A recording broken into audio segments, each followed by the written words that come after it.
بسم اللہ الرحمن الرحیم۔ آپ کو میرا سادر نمسکار، اور آئے ہوئے سبھی مسلم بھائی اور نان مسلم بھائی سبھی کو میرا نمسکار۔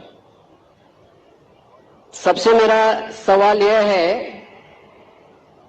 کہ ایشور اللہ گاڈ جو پرم ستا ہے،